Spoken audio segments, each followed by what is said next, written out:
Angry crowds shout at Spain's king as he tours the area worst hit by this week's flash flooding and landslides. People threw mud at King Felipe and some yelled murderer. 214 people are known to have died. This is just unprecedented. I mean, people are picking up mud, throwing it at the king. The depth of anger here, fury, is just extraordinary to see. On her first full day in the job, the Conservative leader D.A.N.A tells the BBC her approach to the economy would be completely opposite to Labour's. Both US presidential candidates are out campaigning in swing states with 2 days to polling day. The Spanish Prime Minister sends thousands more troops and police officers to Valencia, as many remain missing after the devastating floods that have killed at least 200 people. Hello, good afternoon. Angry crowds have thrown mud and objects at the King of Spain as he visited parts of the Valencia region worst hit by this week's flooding and landslides. People shouted murderer at King Felipe as he tried to make his way through the streets. There has been huge criticism of the late warning of the torrential rains, and some people say they feel abandoned. 214 people are known to have died and many are still missing, as Mark Lowen reports from eastern Spain. Paiporta, ground zero of the carnage. More than 60 people died here when the mud and water enveloped the Valencian suburb, devastating it.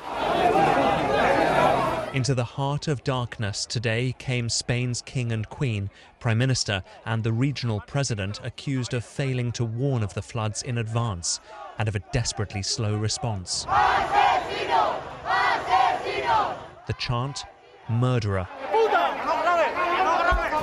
The anger grows. A protester attacks our camera. And then they hurl what they can find from the torrents below. This is just unprecedented. I mean, people are picking up mud, throwing it at the king. The depth of anger here, fury, is just extraordinary to see. King Felipe comforts some and is then led away, shielded from the crowd. His wife's face bearing a residue of mud. We're just 16, he says. We are helping and the leaders do nothing. People are still dying. I can't stand this anymore. I have no strength left. They left us to die, she tells me. When we needed them, they weren't here. We've lost everything. Our businesses, our homes, our dreams. And others have lost family, like Rafa, who owned a print shop with his 2 brothers, now a wreck. As the waters rose, his brother Tony stayed inside to take refuge.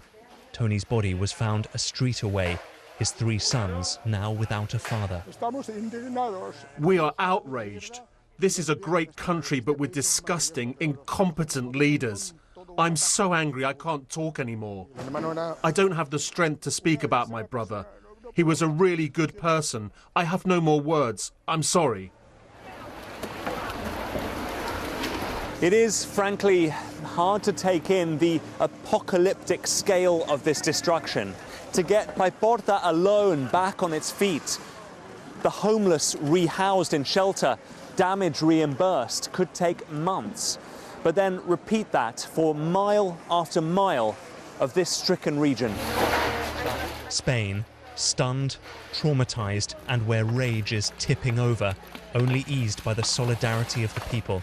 Today, the spark was ignited here, but as the number of dead rises further and the depth of loss becomes deeper, this country is at a delicate moment. Mark Lowen, BBC News, Valencia.